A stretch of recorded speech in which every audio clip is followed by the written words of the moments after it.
Hello and welcome back to Pictorial on Relay FM. I'm Quinn Rose, and I did not go to art school, but that doesn't stop me from learning about art every single episode of this show. Hi, and I'm Betty. I am also someone who did not go to art school, and of course, I always love learning about art and going to continue to do so every episode until we are bored of it, which I don't know. I don't think we'll be ever. I really thought you were going to say until we die. That might be I don't know if I'm ready to commit to that. Like, it might happen, but I don't know if I'm ready to commit to that. We'll see how it goes. Well, today we are kicking off a little bit of something unusual. So if you have listened to the show for a little while, you know that both of us have a deep love of modern and contemporary art. And so not all, but a lot of our topics do tend to slant towards, I would say, art from like the 1900s on. Which is great because there is so much to talk about. Obviously, from the last 120 years, there's so many amazing topics. But we wanted to challenge ourselves to take a step back, maybe several steps back in time. And so today is the first episode of a little mini-series we're doing about major religious art traditions. And so obviously, some of the oldest enduring art out there is religious art. And we're going to do 2 episodes each, so 4 episodes in total, going back and forth, talking about 4 different religions and their art traditions. Obviously, this is nowhere near comprehensive. This is not even, I would say, like a general introduction, perhaps, to these full art traditions, because every single one of these is going to span continents and centuries, and we're not trying to give a full guide here. What we are going to do is talk about a few of the most major pieces of each art tradition and sort of like works that are particularly representative or particularly famous, as well as talking a little bit about some of the interesting things in the history of each of these religions as they relate to art. Yeah, I'm definitely very interested to get into this or this series of topics. Again, I think we definitely like to learn more about art, and we want to, we really want to go back in history and learn about things that are ancient. And the thing I really like about religious art, is the fact that, because these are precious objects, a lot of them do stand the test of time, and you can go back, centuries or thousands of years, to not only learn about religious traditions, but also just about, entire cultures and, what people valued back hundreds and thousands of years ago. So I'm very excited. There is lots to learn. Well, I am kicking off our first episode of this series with a little special all about Islamic art. This is actually an extremely interesting one to start off with because the term Islamic art is not strictly religious, which makes it kind of weird in this case. So Islam is a religion that was developed in the 600s, which is so funny to say. My brain wants to say 1600s, but no, 600s, based on the teachings of the Prophet Muhammad. And the term Islamic art in the centuries since then means art that was developed around the religion of Islam, but it also has historically referred to all art from the quote-unquote Islamic world, which means basically the areas of the world where Islam has been predominant, areas of the world where Muslim people have ruled empires and dynasties throughout history, which means that at its broadest term, Islamic art can mean anything from 1,400 years of history and everything from areas of China to areas of Spain. So that's a lot. And it's not really what we're trying to do here, because this series is specifically supposed to be about religious art, not just art from the area of the world where it was predominantly one religion. It's not quite the same thing. And also in contemporary times, we've developed this revolutionary concept of actually saying what things mean. So, for example, at the Metropolitan Museum of Art, instead of calling the section the Islamic Art Gallery, they're calling it Galleries They're calling it Galleries for the Art of the Arab Lands, Turkey, Iran, Central Asia, and later South Asia, which is a way of being a lot more specific about what they actually mean, and also like stressing what different regions of the world are actually talking about instead of being like, I don't know, it's the Islamic world. Yeah, that makes sense, because a lot of, obviously in these 1400 years, even in areas that's been predominantly ruled by like an Islamic ruler or empire, there's still people of like lots of other faiths that lived amongst each other. And I think an interesting thing is to look at like how like Islam influenced some of the local cultures of whatever part of the world we're talking about. Yeah. Oh my God, absolutely. And also like the broadening of the term Islamic art comes from that direction, and also comes from the direction of like, if a Christian person makes a work of art in a Christian country that has nothing to do with Christianity, you wouldn't call that Christian art. But that's what they were doing to like Islamic art, where it's like, oh, this is a Muslim person in a Muslim country, so it's Islamic art. And it's like, but if it has nothing to do with Islam, then is it? Yeah. And you can define it lots of different ways. But I'm saying for this episode specifically, we are focusing on things from the actual religion of Islam. Good to know. Yeah, I'm broadening it down from, everything to like, most things. Very specific topic. But I do want to get into a little bit of different art traditions. First of all, I want to mention real quick a couple things I'm not talking about. There are really historically rich traditions of textiles and glass in Islamic art, and I unfortunately just had to make decisions about which things I was going to focus on, and so I'm not talking about those two things, but I just want to say they're important. There'll be links in the show notes. So we're just not going to get into them today. I mean, we could probably do an entire podcast series just on like, every style of Islamic art. So maybe we will one day. It's very rich. There just had to be some decisions, but I wanted to focus in on a couple of specific things. And the first one of that is calligraphy. Yay. Thank you for the yay. Calligraphy deserves a yay. I'm very interested in calligraphy, and I'll elaborate, but go ahead first.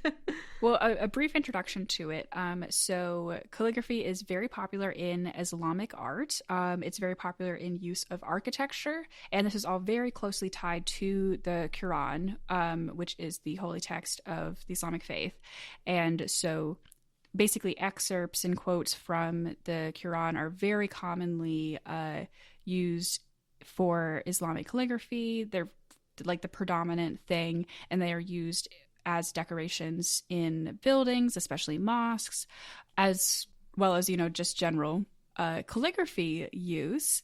And there are lots of different forms of calligraphy, but I will just start by saying the oldest form is called Kufic, which is a little bit debated, but our best understanding right now is that it developed in the end of the 600s, the end of the 7th century, in Kufa, Iraq, which is where the name comes from.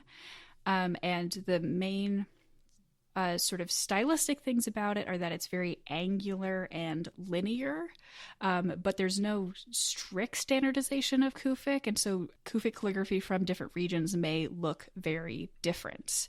So I'm going to send you a picture right now. This is one variation of Kufic that you can see right here. This, of course, will be in the show notes.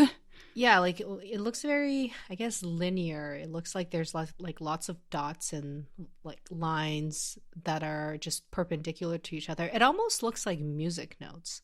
Oh, I could see that. Yeah, if you can't look at this right now, the sort of defining feature looking at Kufic is that there's lots of straight lines, and there's lots of like very straight long lines, and so I do see how this is almost like music notation. I want to hear your thoughts on this and calligraphy in general in a second, but I have to say, I realized while researching this is that I think calligraphy is better in a language you don't speak. Because I was looking at English calligraphy and it just is kind of frustrating because as a person who like primarily reads, like typed things or my own handwriting, I don't have the brain to like read hard things. And so was kind of frustrating to look at calligraphy because I can't really understand it well, even though I feel like I should be able to. And I have the same thing when looking at like Mandarin calligraphy is even worse because like I'm a native speaker in English and I am not that great at Mandarin. And so trying to read that calligraphy is nothing for me. Whereas like when I'm looking at Arabic calligraphy, I can just appreciate the artistry from it. My brain's not trying to read it because I don't know any Arabic.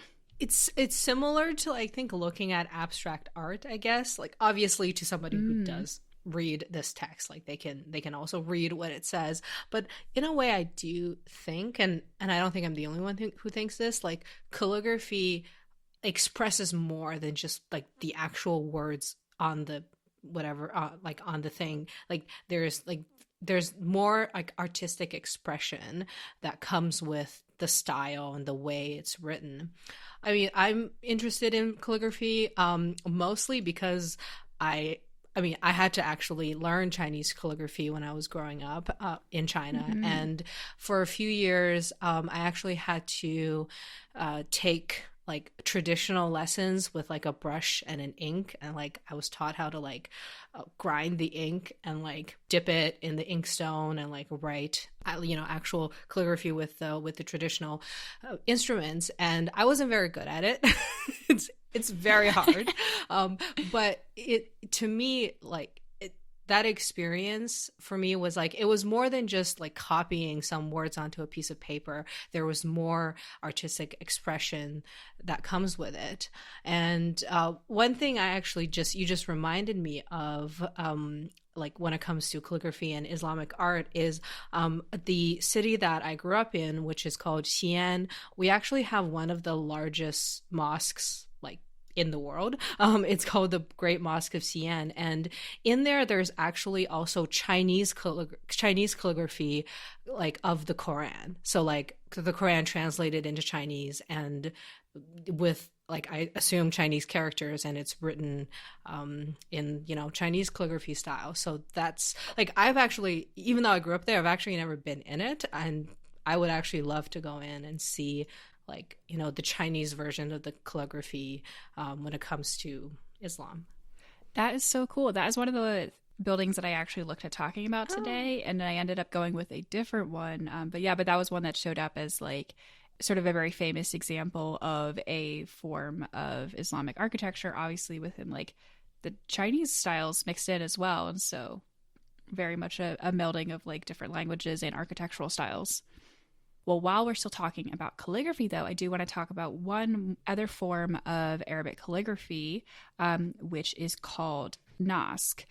It's basically a cursive form of Arabic calligraphy that was used for more informal purposes, because you could write it a lot faster, and as well as like doing these transcriptions and like working faster basically, and so I'm going to send you a picture of example of that as well, and I want to get your reactions to this, especially as in comparison to the Kufic calligraphy. This looks a lot different. Like I think before the Kufic calligraphy was very like straight lines and angular. This looks very like dynamic and I want to say like swoopy. like they're it's cursive. Yeah, which makes sense.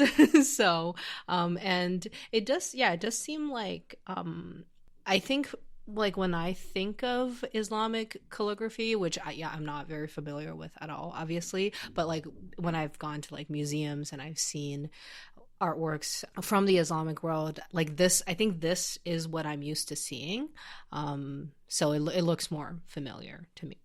Yeah, I'd say even as another person who doesn't know Arabic, like looking at this visually, it does look closer to other Arabic that I've seen like in modern day. And this is like, as the more informal and common form, this is the basis for what modern Arabic is today. This actually reminds me, I actually recently watched a really good YouTube video by this really awesome YouTuber. His name is Al Mukaddima, and he does like all kinds of really interesting videos on like Islamic history and things like that. And he recently did a video called Why Did the Islamic World Reject the Printing Press? And a part of it has to do with the fact that it's really difficult to recreate these characters in Arabic. Like I remember he was saying something like one letter has like multiple forms depending on where it is in the word. And in order to create a printing press that has like all the forms of every character, it was just like excruciatingly difficult. Anyway, there's more to that reason, so you guys should watch the video. I will put it in the show notes, but it did remind me of that. That is very cool. Yeah, check that video out. So moving away from calligraphy for a little bit, I did want to spend a moment talking about the patterns in Islamic art. And so the two sort of main schools of patterns that are common throughout all of Islamic art, but I would say especially what we're going to be talking about here is in like mosque decorations, are vegetal patterns and geometric patterns.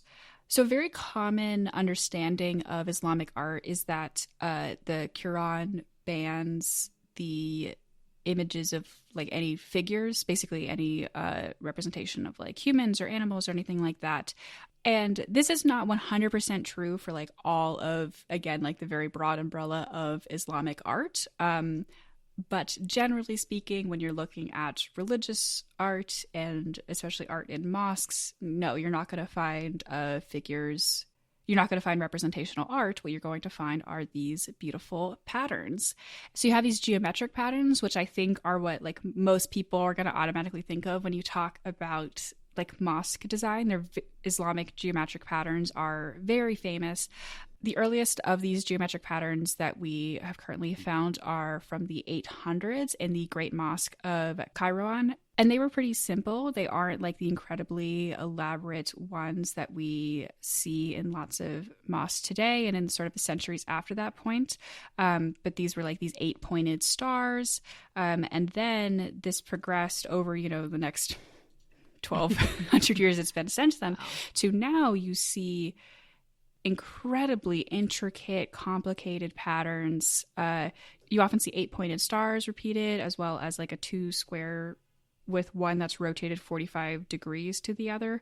Those are 2 very common shapes that you see repeated over and over again in these geometric patterns. And in the show notes, there'll be a couple examples from like the earlier, less complicated ones, as well as ones that came along later on that are just infinitely elaborate. Yeah, a lot of these more elaborate patterns, like I guess they remind me of like fractals. Where yes, yeah, like you have like these infinitely repeating, but like rotating and I don't even know how to describe, but like these infinitely repeating patterns, and they're like a lot of them are like very mathematically precise, and which is of course why like it's featured a lot in architecture, because a lot of I am seeing even on the page that you sent me, some of it are decorative patterns on like walls, but some of these patterns are the actual like architectural plan of a mosque. It's based on some sort of like fractal or repeating pattern. Like it seems like math is like embedded in like everything. I know, it's so cool. It's so impressive. You even see these kind of patterns on like a very important part of mosque architecture is the dome. Not every mosque has a dome, but like most do at least have one, and you'll sometimes see like these geometric patterns on the outside of those domes even, and so they're just kind of like this shining beacon of beautiful geometry.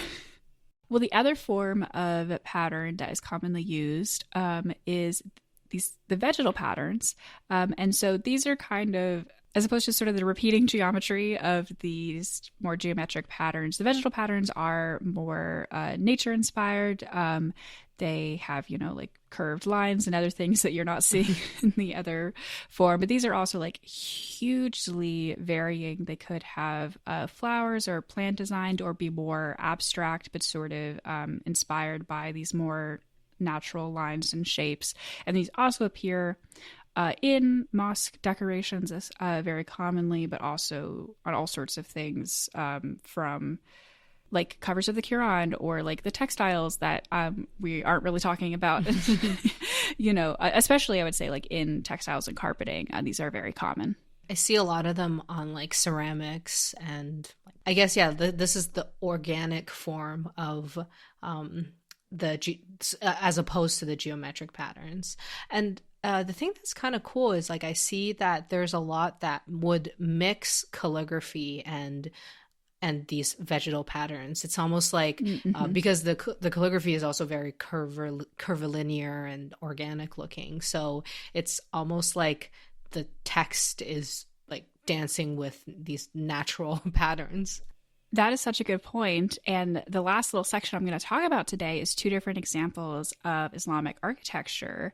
But in these like more famous examples, as well as like basically any mosque or other religious building that's closely tied to Islam, you're going to see geometric patterns, vegetal patterns, and calligraphy of the Quran. And so that's why we're talking about. Nice. This first one that I want to touch on is called the Dome of the Rock. I have heard of this place. Yes, this is a very famous building. This was constructed at the end of the 600s. So, you know, Islam was still pretty fresh at the time, which is exciting. So this isn't actually a mosque, but it is a holy site. In Islam, it's the site of the Miraj, which is where the Prophet Muhammad ascended into heaven. And so obviously that's a very important site. And it is basically a shrine, and it's one of the most important pilgrimage sites for Muslims. So like I was just talking about this, in this building, you see tons of gorgeous decorations. You don't see those geometric patterns so much because, as I said before, those prominently developed in the 800s, but you do see the vegetative motifs and you see calligraphy. Like as we kind of alluded to before, with a lot of these major, especially like buildings, anywhere that is built as a mosque or other religious building is still going to be very influenced by the kind of architectural traditions of where it is, because, you know, some of these buildings are being built like clear half across the world from each other. And so the sort of design and the decoration of Dome of the Rock is also very influenced by the major pre-Islamic civilization that was in this region, which is the Sasanian Empire. And so there's a lot of traditions from that as well, which is cool. Like, and so, you know, a mosque that's built in China is going to be extremely different from the Dome of the Rock in Jerusalem. Yeah, for sure. I think, earlier I mentioned that there's the Great Mosque in Xi'an, which, like, of course, there's like, you know, local kind of like Asian influence. Like it looks very different from Dome of the Rock. The last specific thing that I want to talk about today is one of the most famous things in the world, which is the Taj Mahal. I have heard of this place too. Yes. So I couldn't have this episode without talking a little bit about the Taj Mahal. It is just straight up one of the most famous buildings in the world. It is a UNESCO World Heritage Site. It's been described by them as the jewel of Muslim art in India. So this is specifically, it's Mughal architecture, which is Indo-Islamic architecture that was developed in like the 16th, 17th, 18th centuries. The Taj Mahal specifically was commissioned in 1631, and it was actually built to be in the memory of Shah Jahan's wife, Mumtaz Mahal, because she died while giving birth to their 14th child. Wow. 1600s were wild. For sure. But anyway, so it took so long. So construction started in 1632. They were finished the mausoleum for her in 1648. And then they weren't finished all of the surrounding buildings and garden for another 5 years. So this took, all in all, over 20 years to build, which makes sense. It's huge. So again, this building is not a mosque, but it does have a mosque in it. Okay. It's, you know, that sort of primarily was built in honor of this woman and had a mausoleum for her, but it also has tons of other stuff in it because it's huge. And so one of those buildings is a mosque. And the whole thing is decorated with these forms of traditional Islamic art, the calligraphy, the geometric and vegetative patterns. And of course, that calligraphy is all passages from the Quran. And so, again, I keep saying this, but it's just saying it again. This is another example of this intersection between like Islamic art traditions and religion with the architectural and art traditions of the region, like created this specific form of Mughal architecture.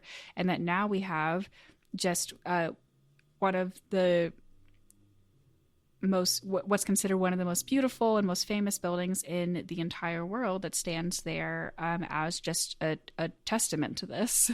It's interesting, to see like this same or similar motifs of the vegetative and intricate geometric patterns on like a lot of the decorative surfaces. But I mean, to me, it looks different from Dome of the Rock, like one, because the arches are pointed arches and the domes are pointed, and it looks like it's built in a different style. But I think also one of the differences, at least that I can notice from the pictures, is that it seems like the Taj Mahal has a lot less of the super colorful mosaics where it's like these intense like colors. It seems like it's a lot more monochromatic. Like the emphasis is more on the like actual geometrical and organic elements than the color patterns.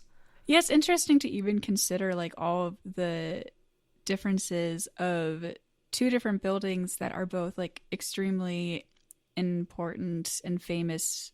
Not only are they like half a continent away from each other, they also were built almost 1,000 years apart from each other. This kind of goes back to what I was mentioning in the beginning of the episode, that it's just really, I want to say like really impressive that these like artistic traditions are like practiced or passed down like after all these like thousands of years, and across the world, like you have just these similar motifs and styles and decorations that like it lasted like all this time.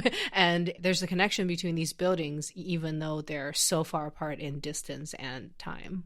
It's so cool to be able to look at them and, remark on their differences and note their different sort of traditions that they're blended with, but also like, see those through lines and see where the Taj Mahal's artistry has like built on the traditions from Dome of the Rock, even with all that distance and time apart, and how you can still pretty much draw a line from one to the other. That's really cool. And I do like I think it is interesting that like, because a lot of people who practice Islam, like there is the restriction of not depicting like figures and deities and animals, like that there's the limit of just using geometric and organic patterns. Like I think in a way that kind of inspired a lot of creativity. It's almost like they just went all out on the geometry. It's like, well, we will just explore these simple concepts to the max. And I think that's really interesting. Yeah, I don't want to put down Christianity or anything, because there's tons of like very beautiful art traditions in Christianity too. But like they sure did love just painting Jesus over and over again. And I think there's something to be said for like not having something like that to fall back on. Yeah, well, it just kind of, like, obviously, I mean, I think I've mentioned before, I'm not a super spiritual person myself, but I think, and obviously there's a lot of different ways for people to experience like spiritualness and divinity. But I think I almost feel like a lot of these very like beautiful abstract patterns like can create that sense of like, feeling very spiritual. Like you don't have to look at a literal picture of a god to have that sensation. Yeah. We didn't even get into that too much, because there's part of these decorations is that they're gorgeous and that they're decorative. And part of it for some people is that there is a religious experience from them. And it's almost, I feel like we've talked about this a lot, like even relating this back to modern abstract art, is that like a lot of abstract artists found spiritual experiences in their art and in transcending representational form. And they found that to be something even beyond the ideas of like color theory and decoration or whatever. They found that to be almost like you can access for them a higher plane than you can by representing real life. And it's almost like this is a very similar idea, just done in a specific religion rather than, you know, like what I think was very often very broadly kind of like spiritual, non-religious abstract artist of the 20th century. I think that's a really great comparison, because it kind of shows you that like even people from thousands of years ago and like now are discovering these aspects of art that's beyond just the visual, that they have these more transcendental experiences. And it's like people from thousands of years ago and now we're pretty much still the same people. That in a kind of shady way gives a look into some of the stuff we're going to be talking about next week when you are taking over. Mm-hmm. Yeah, next week I will be talking about Christian art, or, you know, a very broad overview of various forms of Christian art. So I am so excited to learn more about pictures of Jesus and also things that are not pictures of Jesus. Yes, there will be Jesus and not Jesus is what I know now. Everything is either Jesus or not Jesus, I guess. Like I said, like this topic, Christian art is also very broad. Well, thank you so much for listening to this episode of Pictorial. You can find our show notes at relay.fm/pictorial, or you can follow us on Twitter or Instagram at PictorialPod. There'll be lots of fun pictures up on the Instagram account for this one. And you can also follow me on Instagram at AspiringRobotFM. And you can follow me on Twitter and Instagram at ArticulationsV, and I am also on YouTube as Articulations. And speaking of YouTube, we also have a Pictorial Podcast YouTube channel where you can find some of our older episodes that's currently uploaded on there, but we will be uploading new episodes as well in the future. So if you are listening to this one on the YouTube version, you will be able to see all these beautiful patterns as we talk about them. Thanks for listening, art enthusiasts.